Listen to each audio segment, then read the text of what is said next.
બુલેટિનની શરૂઆત કરીશું। આજે ખૂબ જ મહત્વનો દિવસ છે। ગુજરાતના વિધાનસભામાં પેટા ચૂંટણી માટે વાવ બેઠક પર ત્રીજા રાઉન્ડના અંતે ભાજપને 11,187 મત મળ્યા છે। ત્રીજા રાઉન્ડના અંતે માવજી પટેલને 6,510 મત મળેલા છે।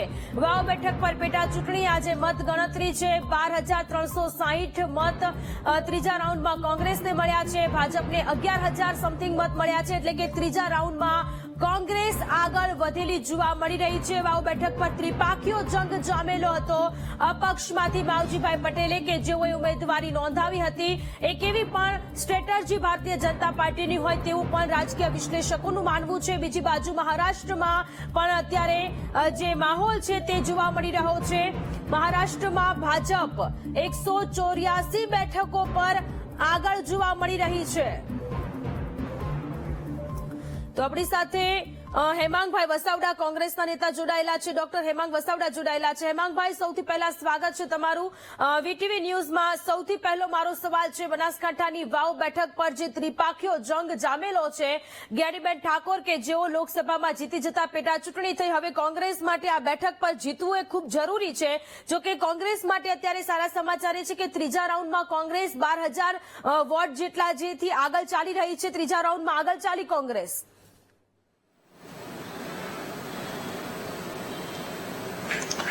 નહીં, વાવમાં જે રીતે મતગણતરી આગળ જઈ રહી છે એ રીતે એવું સ્પષ્ટ દેખાય છે કે ત્યાં કોંગ્રેસ જીતી રહી છે।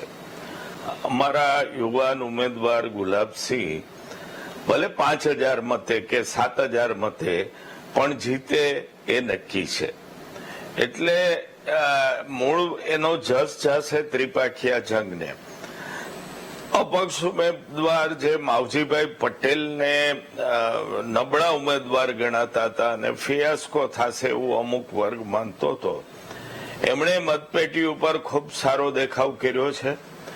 અને મારું એવું માનવું છે, મારી જેવું ઘણા લોકોનું પણ માનવું છે કે એ જે મત તોડી રહ્યા છે એ સામાન્ય રીતે ભારતીય જનતા પાર્ટીમાં જઈ શકે એવા મત હતા, કારણ કે માવજીભાઈ ભારતીય જનતા પાર્ટીમાંથી બળવો કરીને અપક્ષ ઉમેદવાર તરીકે ઉભા છે। એટલે વાવમાં 5,000 થી 7,000 મત આસપાસની લીડથી કોંગ્રેસ જીતે એવું અત્યારના વલણ ઉપરથી દેખાઈ રહ્યું છે।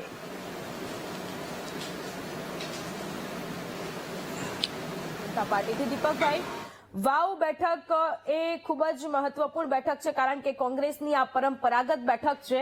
ભારતીય જનતા પાર્ટીએ માવજીભાઈને ટિકિટ ન આપી એટલે એમણે અપક્ષમાંથી ઉમેદવારી નોંધાવી છે અને ભાજપમાંથી સ્વરૂપજી ઠાકોર કે જેઓ ઉમેદવાર રહ્યા અને આજે મતગણતરીમાં કોંગ્રેસ આગળ ચાલી રહી છે। ભાજપ માટે વાવ બેઠક જીતવી ખૂબ જરૂરી છે। શું લાગી રહ્યું છે, આપને જીતી શકશે?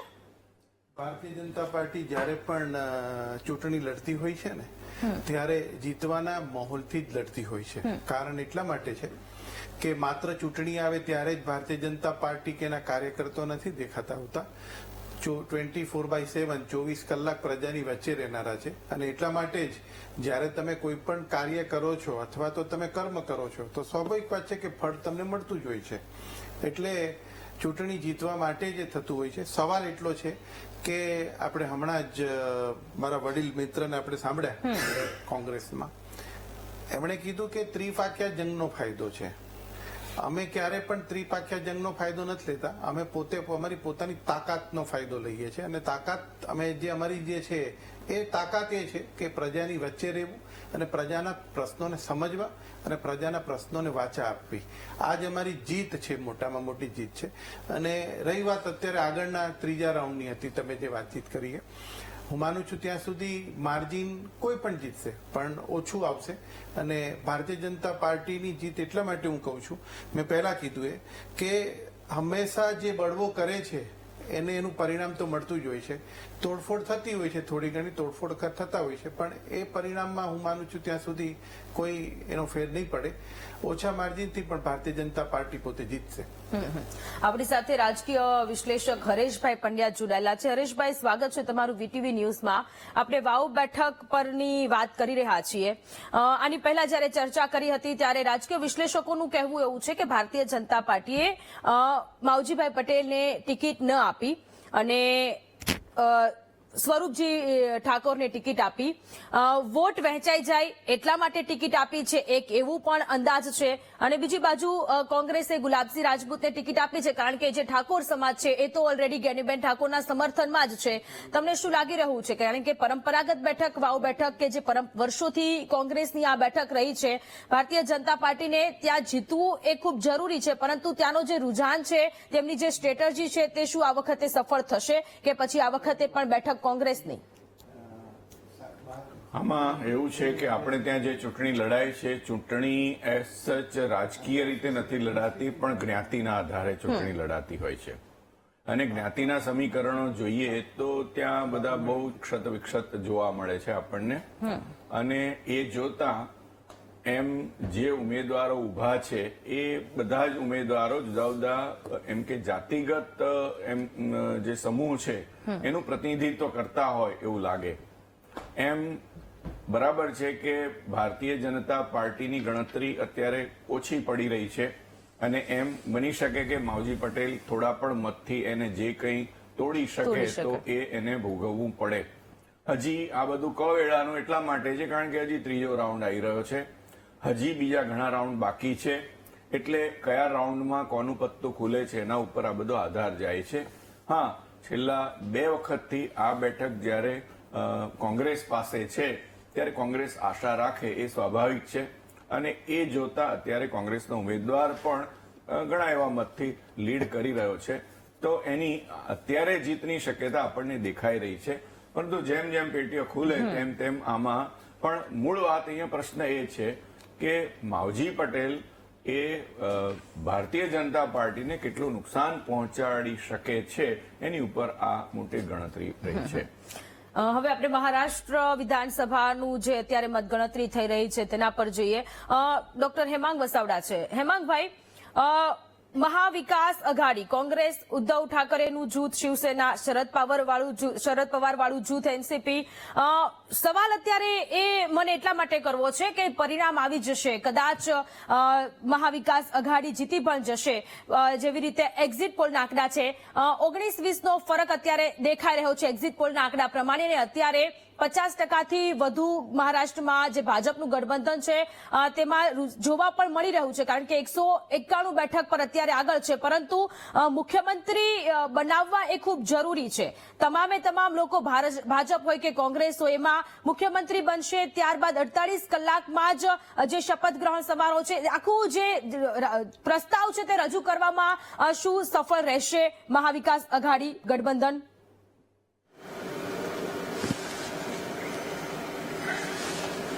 મહાયુતિ જીતતી દેખાય છે. મહાયુતિ એટલે ભારતીય જનતા પાર્ટી અને એની સાથેના 2 પક્ષો. મહાવિકાસ અઘાડી અત્યારે ઘણી પાછળ છે અને મને એવું લાગે છે કે જો આ જ વલણ ઠેઠ સુધી ચાલુ રહ્યો તો મહાયુતિ એટલે કોંગ્રેસ સરકાર, મહાવિકાસ અઘાડી એટલે કોંગ્રેસ પ્રેરિત ગઠબંધન સરકાર બનવાનું શક્ય બનશે નહીં. આ પેલી વાત જે અત્યારના રૂઝાનો છે એ દેખાડે છે કે ત્યાં ભારતીય જનતા પાર્ટી પ્લસ બહુમતીના 144ના આંકડાથી અત્યારે લગભગ 50 સીટ આગળ ચાલે છે. હવે જેમ આગળ ચૂંટણીના પરિણામો જશે, ગણતરી આગળ જતી જશે, એમ પરિણામોમાં ફેરફાર આવે. પણ જે ફેરફાર પણ આવે છે છેલ્લા 2 કલાકમાં એ કોંગ્રેસની વિરુદ્ધનો ફેરફાર દેખાય છે. કોંગ્રેસ 140 સીટે હતી, 135 સીટે હતી કોંગ્રેસ પ્લસ, હવે ઘટતા ઘટતા 82 આવીને અટકી છે. એટલે 2 જાતના જે ટ્રેન્ડ ઉપર આપણે વિચારીએ, ભલે થોડું વહેલું છે, કવેળાનું છે, હજી ઉથલ પાથલ થઈ શકે છે, પણ મને મહારાષ્ટ્રમાં આ રૂઝાનો જોતા ભારતીય જનતા પાર્ટી પ્લસની સરકાર બનતી દેખાય છે.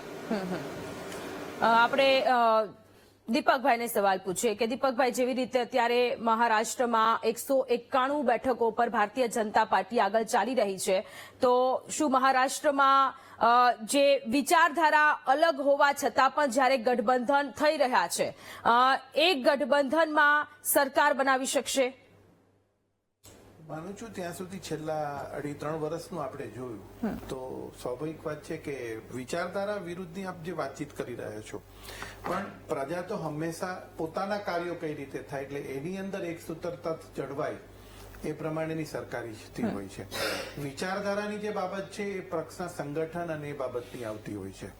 એટલે જે એવું કહી શકીએ કે અત્યારે જે રૂઝાન આવી રહ્યા છે એ પ્રમાણે આપણે સ્પષ્ટ એવું કહી શકીએ કે એ જે આ જે ગઠબંધન હતું એને અત્યારે મહારાષ્ટ્રની પ્રજાએ સ્વીકાર્યું છે અને એટલા માટે જ ક્યાંક ને ક્યાંક ભારતીય જનતા પાર્ટીને થોડી વધારે બહુમત આપીને સ્પષ્ટપણે ત્યાં સરકાર બનાવવાનો આદેશ આપી રહ્યું એવું લાગી રહ્યું છે. પરિણામ તો એક્ઝેક્ટ આવશે જેમ વસાવડા સાહેબે વાતચીત કરીએ, કારણ કે ક્યારે શું થતું હોય કેટલું પ્લસ માઇનસ થતું હોય, પણ અત્યારે જે સ્પષ્ટ દેખાઈ રહ્યું છે વચ્ચેનો જે માર્જિન આવી ગયું છે એ લગભગ 51 સીટોથી એ થઈ ગયું છે. એટલે હું માનું છું ત્યાં સુધી સ્પષ્ટ બહુમત સાથે ભારતીય જનતા પાર્ટી અને એની જે મહાયુતિની જે સરકાર જે બનવા જઈ રહી છે સ્પષ્ટ સાચું છે. એટલે તમે જે પ્રશ્ન પૂછ્યો છે એનું આ જવાબ જ છે કે છેલ્લા 2.5-3 વર્ષથી જે ચાલતું હતું અને એમાં જે એક એવો વિચાર આવતો હતો કે આ કેટલું ચાલશે. પહેલા તો બીજી વસ્તુ એ હતી કે પ્રજાને કેવી રીતે એ લોકો કાર્ય કરી શકશે કે નહીં. તો આ એનું પરિણામ બતાવે છે કે પ્રજાએ અત્યારે મહાયુતિ સરકારને સ્વીકારી છે અને બીજી ટર્મ માટે પણ સ્પષ્ટ બહુમત સાથે આગળ. મહારાષ્ટ્ર અને ઝારખંડમાં જ્યારે મતગણતરી થઈ રહી છે ત્યારે મહારાષ્ટ્રમાં 191 જેટલી બેઠક પરથી જે ભારતીય જનતા પાર્ટી છે તે આગળ ચાલી રહી છે. એટલે કે ત્યાં જેવી રીતે રૂઝાન આગળ આવી રહ્યા છે, જેવી રીતે મતપેટીઓમાંથી મતની ગણતરી થશે એ જોતા અત્યારે એવું લાગી રહ્યું છે કે મહાયુતિ ગઠબંધન કે જે ગઠબંધન જીતશે અને ત્યાં સરકાર બનશે. હાલ રોકાઈશું બ્રેક માટે, બ્રેક બાદ વાત કરીશું ઝારખંડ પર. વલણ અત્યારે સામે આવી રહ્યા છે. મહારાષ્ટ્રમાં ભાજપ 199 બેઠકથી આગળ છે, જ્યારે કોંગ્રેસ 74 બેઠક પર છે અને અન્ય જે અપક્ષના ઉમેદવારો છે એ 15 બેઠક પર છે. ઝારખંડમાં પણ અત્યારે ભાજપ આપણને આગળ જતી જોવા મળી રહી છે. ભાજપ અત્યારે ઝારખંડમાં 46 બેઠક પર આગળ છે, કોંગ્રેસ 32 બેઠક પર છે અને અપક્ષ એટલે કે અન્ય જે નાના પક્ષો છે તે 3 બેઠક પર છે. ખાસ કરીને ગુજરાતમાં વાવ બેઠક પર ચોથા રાઉન્ડના અંતે ભાજપને 15,266 જેટલા મત મળ્યા છે, જ્યારે માવજી પટેલને 7,010 જેટલા વોટ મળેલા છે. વાવ બેઠક પર ચોથા રાઉન્ડના અંતે કોંગ્રેસ ફરી એક વખત આગળ ચાલી રહી છે. 16,676 મત મળ્યા છે અને 15,000 મત અત્યારે ભાજપને મળ્યા છે. તે ચોથા રાઉન્ડ પર ફરી એક વખત કોંગ્રેસ આગળ ચાલી રહી છે. આપણી સાથે વરિષ્ઠ પત્રકાર સુનિલભાઈ જોશી જોડાયેલા છે. સુનિલભાઈ, વાવ બેઠક પર ફરી એક વખત કોંગ્રેસના ઉમેદવાર જીતે, ગુલાબસિંહ રાજપૂત જીતે તેવી સંભાવનાઓ અત્યારે જે વલણને જોતા લાગી રહી છે, શું કહેશો આપ? બિલકુલ એમાં જે ખાસ કરીને અપક્ષ ભૂમિકા છે માવજી પટેલ, એમણે મત કર્યા છે. નહીતર કોંગ્રેસના જે ઉમેદવારના મત છે એનાથી પણ વધારે જાત. એટલે ગુજરાતમાં વાવ બેઠક છે એ એન્ટી ઇન્કમ્બન્સીનું એક કારણ કહી શકાય કે વર્તમાન સરકાર છે આટલા વર્ષથી સત્તામાં હોવા 1995 થી ને 2001 થી જે સત્તા છે, છતાં પણ જો વાવની બેઠક છે એ ગેનીબેન કોંગ્રેસના છોડ્યા પછી પણ કોંગ્રેસના ઉમેદવાર આગળ રહેતા હોય. લીડ હજુ બહુ પાતળી છે એટલે આપણે જય પરાજય વિશે અત્યારે નહીં કહીએ, પણ જે લીડ કરે છે એ બતાવે છે કે જો અપક્ષના મતેમાં જે 7,000 તમે માવજી પટેલને બતાવ્યા એ મત છે એ ડિવિઝન થયું છે. એટલે ત્રિપાક્ષીય જંગ કરવામાં આવ્યો છે. નહીતર ભારતીય જનતા પાર્ટી કરતા કોંગ્રેસના ઉમેદવારોની લીડ મોટી હોત અને એનું મુખ્ય કારણ એન્ટી ઇન્કમ્બન્સી અને આદિવાસી બેલ્ટમાં ગેનીબેન ઠાકોર અને કોંગ્રેસનું મહત્વ છે. હેમાંગભાઈ, ગુલાબસિંહ રાજપૂત મારા ખ્યાલથી 1,400-1,500 જેટલા વોટથી આગળ ચાલી રહ્યા છે. કોંગ્રેસની રણનીતિ સફળ થઈ રહી લાગી રહી છે વાવ બેઠક પર, કારણ કે ઝારખંડ અને મહારાષ્ટ્રમાં તો કોંગ્રેસને પાછળ છે, પરંતુ ગુજરાતમાં વાવ બેઠક પર કોંગ્રેસ આગળ ચાલી રહી છે.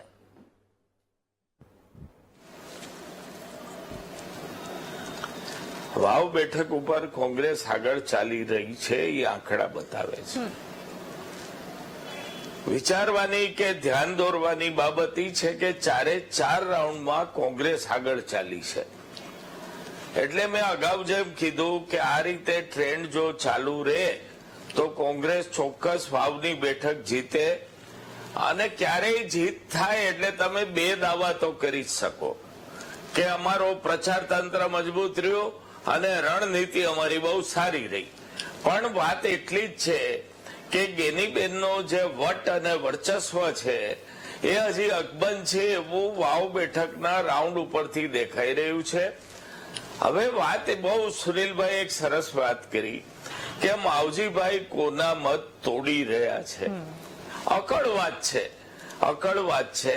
કદાચ એવું બને કે માવજીભાઈ ના હોત તો કોંગ્રેસ અત્યારે 22,000 મતે પહોંચી હોત ને 8,000 મતથી આગળ હોત. કદાચ એવું બને કે માવજીભાઈ ના તો ભારતીય જનતા પાર્ટી 5-6 હજાર મતે આગળ હોત. એટલે આ બધા કોના મત તોડ્યા ને શું થયું ને એ તો બધી ડિબેટની ડિસ્કશનની ચર્ચાની બાબત હોય છે. એથી વિશેષ એમાં કઈ હોતો નથી. પણ જે રીતે સળંગ કાઉન્ટમાં કોંગ્રેસ આગળ ચાલતી આવી છે રાઉન્ડ બાય રાઉન્ડ, એ રીતે એવું લાગે છે કે વાવ કોંગ્રેસ જીતે છે. સવાલ પરિણામ જાહેર થવાનો છે. આપણે દીપકભાઈ તમને પણ સવાલ કરીશું, પરંતુ એ પહેલા આપણે મહારાષ્ટ્રમાં ભાજપ 209 બેઠકથી આગળ ચાલી રહ્યું છે, ઝારખંડમાં 30 બેઠકથી આગળ ચાલી રહ્યું છે અને ગુજરાતમાં વાવ બેઠક પર અત્યારે ગુજરાતીઓની જે નજર છે, કારણ કે પરંપરાગત કોંગ્રેસની બેઠક અને ત્યાંથી પણ કોંગ્રેસના ગુલાબસિંહ રાજપૂત કે જેઓ આગળ ચાલી રહ્યા છે. આ ચર્ચા યથાવત રાખીશું. હાલ રોકાઈશું બ્રેક માટે.